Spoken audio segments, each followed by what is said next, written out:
शांति 27/4/1972 अव्यक्त बाप दादा मधुबन।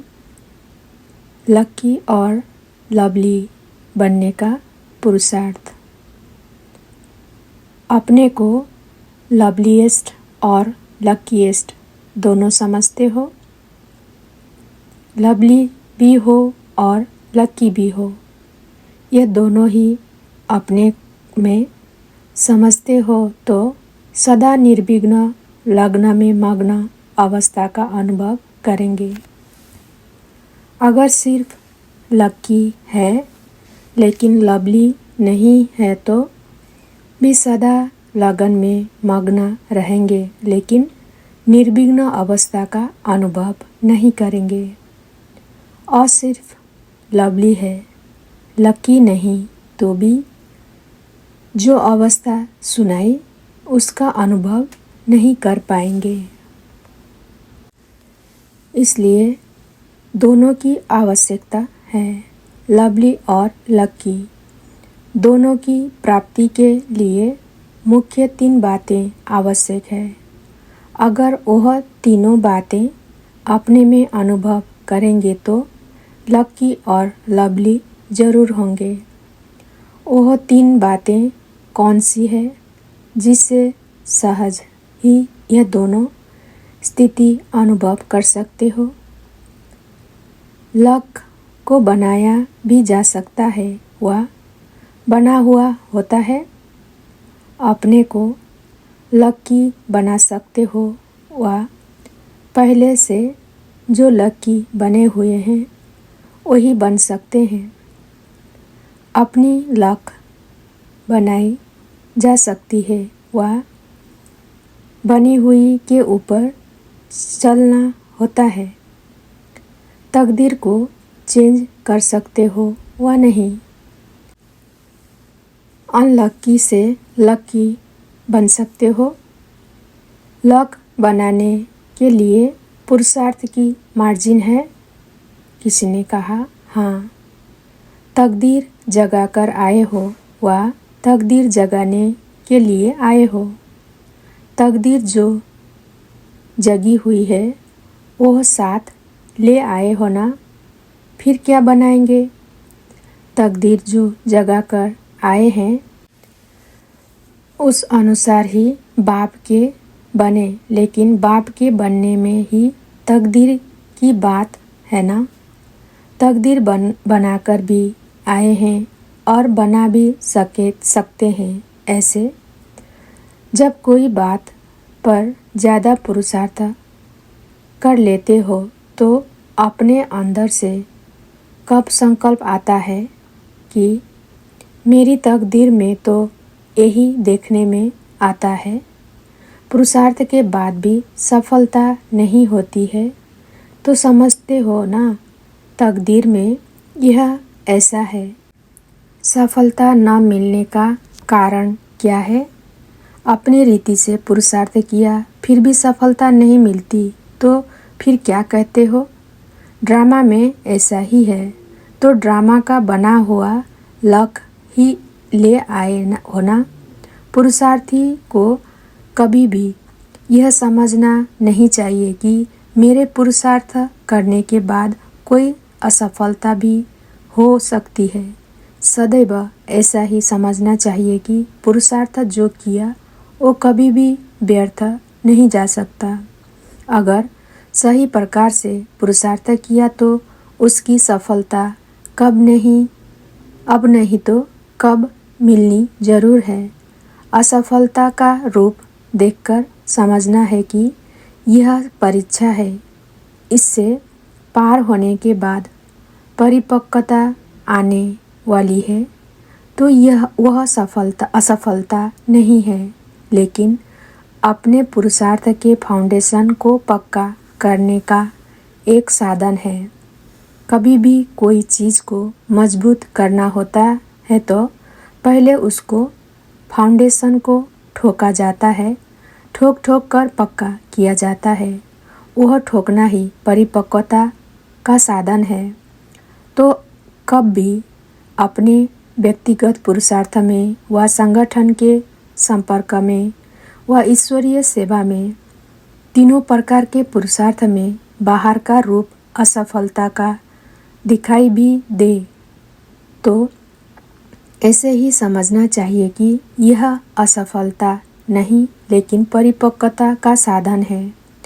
जैसे सुनाया था कि तूफान को तूफान न समझकर एक तोहफा समझना चाहिए। नैया में झोंके आते हैं लेकिन वह आगे बढ़ाने का एक साधन है। इसी प्रकार असफलता में सफलता समाई हुई है, यह समझकर आगे बढ़ना चाहिए। असफलता शब्द ही बुद्धि में नहीं आना चाहिए। अगर पुरुषार्थ सही है तो अच्छा सुना रहे थे कि लकी और लवली बनने के लिए तीनों बातें आवश्यक है। वह कौन सी? पहले सोचो, लक कैसे बन सकता है? अपने को ही देख लो कि हम लकी लवली हैं। अपने लक को क्यों नहीं जगा सकते हो? उसका मूल कारण नॉलेजफुल नहीं हो। नॉलेजफुल में सभी प्रकार की नॉलेज आ जाती है। जितना जो नॉलेजफुल होगा उतना लकी जरूर होगा, क्योंकि नॉलेज की लाइट और माइट से आदि मध्य अंत्य को जानकर जो भी पुरुषार्थ करेगा उसमें उनको सफलता अवश्य प्राप्त होगी। सफलता प्राप्त होना यह एक लक की निशानी है। यह तो वह नॉलेजफुल होगा, अर्थात नॉलेज फुल नॉलेज होगी। फुल में अगर कोई भी कमी है तो लकीएस्ट में भी नंबरवार है। नॉलेज फुल है तो लकीएस्ट भी नंबरवार होगा। कर्म भी नॉलेज होती है और अपनी रचयिता और रचना की भी नॉलेज होती है। चाहे परिवार, चाहे ज्ञानी आत्माओं के संपर्क में कैसे आना चाहिए उसकी भी नॉलेज होती है। नॉलेज सिर्फ रचयिता और रचना की नहीं, लेकिन नॉलेजफुल अर्थात हर संकल्प और हर शब्द, हर कर्म में ज्ञान स्वरूप होगा। उनको ही नॉलेजफुल कहते हैं। दूसरी बात, जितना नॉलेजफुल होगा उतना ही केयरफुल भी होगा। जितना केयरफुल होगा उतना ही उसकी निशानी चेयरफुल होगा। अगर कोई केयरफुल नहीं तो भी लवली नहीं लगेगा। अगर कोई चेयरफुल नहीं तो भी लवली नहीं लगेगा। जो केयरफुल नहीं रहता है उनसे समय प्रति समय अपनी व दूसरों के संपर्क में आने से कोई न कोई छोटी बड़ी भूल होने कारण न स्वयं लवली रहेगा न दूसरों का लवली बन सकेगा। इसलिए जो केयरफुल होगा वह चेयरफुल जरूर होगा। ऐसा नहीं समझना कि केयरफुल जो होगा वह अपने पुरुषार्थ में अधिक मग्न होने कारण चेयरफुल नहीं रह सकता। ऐसी बात नहीं है। केयरफुल की निशानी चेयरफुल है। तो यह तीनों की क्वालिफिकेशन व बातें अगर है तो लकी और लवली दोनों बन सकते हैं। एक दो के सहयोग से भी अपनी लक को बना सकते हो, लेकिन एक दो का सहयोग तब मिलेगा जब केयरफुल और चेयरफुल होंगे। अगर चेयरफुल नहीं तो होता तो सक्सेसफुल भी नहीं होंगे। केयरफुल और चेयरफुल है तो सक्सेसफुल अर्थात लकी है। तो यह तीन बातें अपने आप में देखो। अगर तीनों ही ठीक परसेंटेज में है तो समझो हम लकी और लवलीएस्ट दोनों हैं। अगर परसेंटेज में कमी है तो फिर यह स्टेज नहीं हो सकती है। अब समझा निशानी क्या है। मुख से ज्ञान सुनाना इतना प्रभाव नहीं डाल सकता है। सदैव चेयरफुल चेहरा रहे, दुख की लहर संकल्प में भी न आए। उसको कहा जाता है चेयरफुल। तो अपने चेयरफुल चेहरे से ही सर्विस कर सकते हो। जैसे चुंबक के तरफ ऑटोमेटिकली आकर्षित होकर लोहा जाएगा, उसी प्रकार सदा चेयरफुल अवश्य ही चुंबक का स्वरूप बन जाता है। उनको देखते ही सभी समीप आएंगे, समझेंगे आज की दुनिया में जबकि चारों ओर दुख और अशांति के बादल छाए हुए हैं, ऐसे वायुमंडल में यह सदा चेयरफुल रहते हैं। यह क्यों और कैसे करते हैं वो देखने की उत्कंठा होगी। जैसे जब बहुत तूफान लगते हैं व वर्षा पड़ती है तो उस समय लोग जहाँ बारिश तूफान से बचाव देखते हैं वहाँ न चाहते भी भागते हैं। स्थान कोई बुलाता नहीं है, लेकिन वायुमंडल प्रमाण वह सेफ्टी का साधन है, तो लोग जरूर वहाँ भागेंगे। अपने आप को बचाने के लिए उस स्थान का सहारा लेते हैं, खिंचा कर आ जाते हैं ना।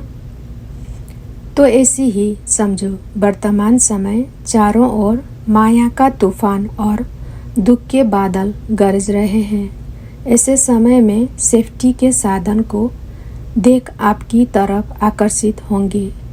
वह आकर्षित करने वाला बाहर का रूप कौन सा है? चेयरफुल चेहरा। तो लवली और लकी दोनों होना चाहिए। कहाँ कहाँ नॉलेजफुल है, केयरफुल भी है, लेकिन चेयरफुल नहीं। केयर करते हैं, केयर करते करते चेयर छोड़ देते हैं, तो चेयरफुल नहीं बन सकते हैं। इसलिए जो दोनों का होना चाहिए वो नहीं होता। दोनों ही अपने में धारण करना चाहिए। उसके लिए मुख्य पुरुषार्थ व अटेंशन व केयर किस बात में रहे, जो यह तीनों बातें सहज ही अपने में ला सको, वही जानते हो। केयरफुल तो होना ही है, लेकिन मुख्य केयर किस बात की रखनी है? केयरफुल किन किन बातों में होते हैं? भिन्न भिन्न उत्तर मिले। बाप ने क्या केयर किया जिससे ऐसा बना? वह मुख्य बात कौन सी है? आप लोगों की जो महिमा गाई जाती है वह पूरी वर्णन करो। सर्वगुण संपन्न, 16 कला संपूर्ण, संपूर्ण निर्विकारी, मर्यादा पुरुषोत्तम।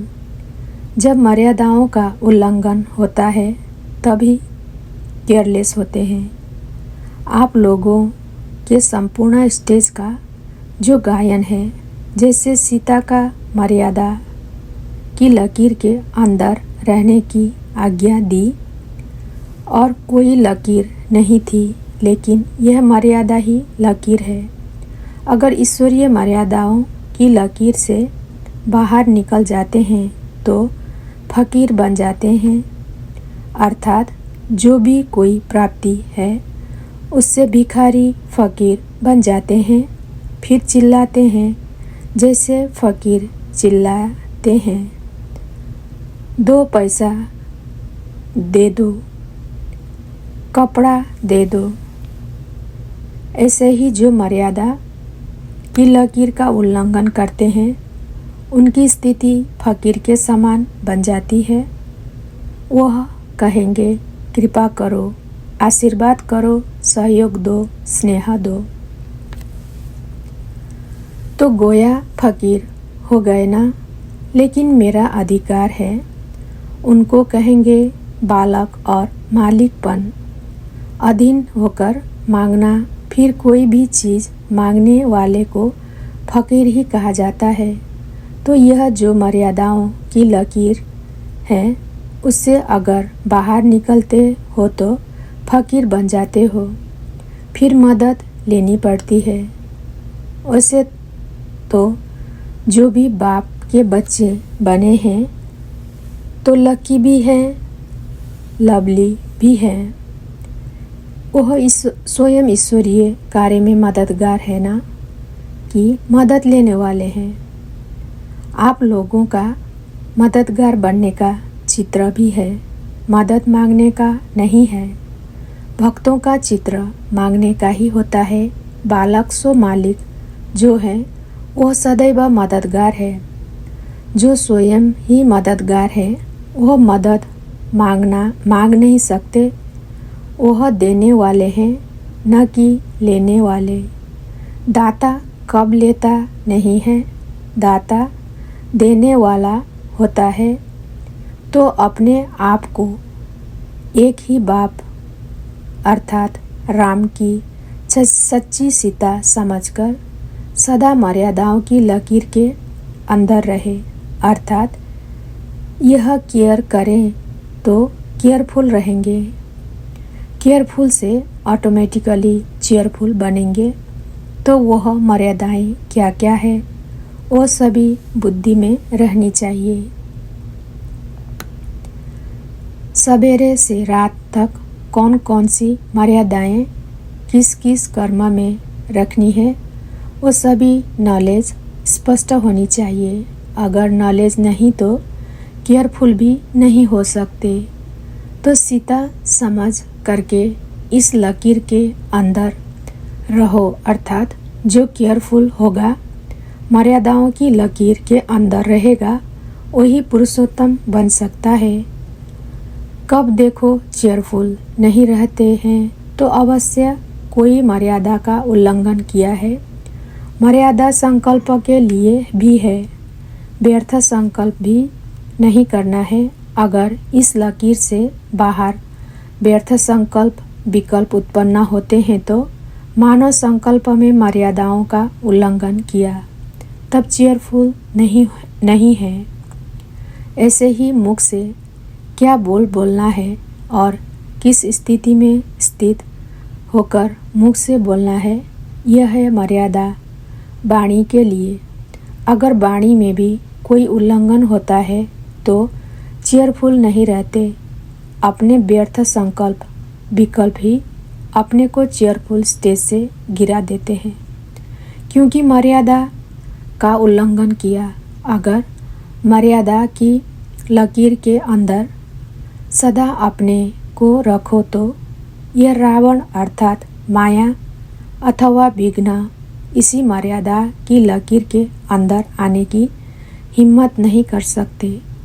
कोई भी विघ्न अथवा तूफान, परेशानी व उदासी आती है तो समझना चाहिए कहाँ न कहाँ मर्यादाओं की लकीर से अपनी बुद्धि रूपी पाँव को निकाला है।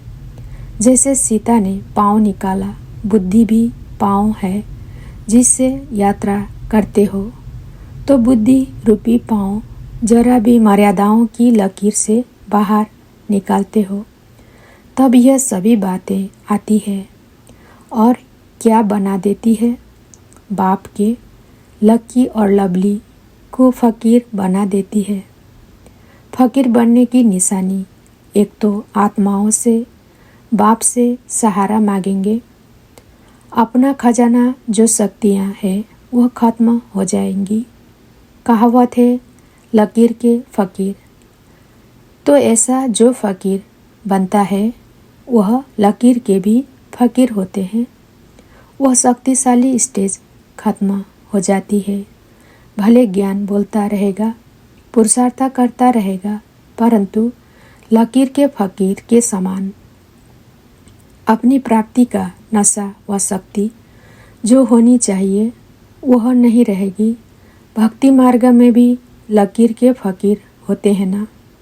तो ऐसे मर्यादाओं की लकीर को उल्लंघन करने वाले दोनों प्रकार के फकीर बन जाते हैं। इसलिए कभी फकीर नहीं बनना। इस समय जो विश्व के बादशाह बनेंगे उनके भी बादशाह हो।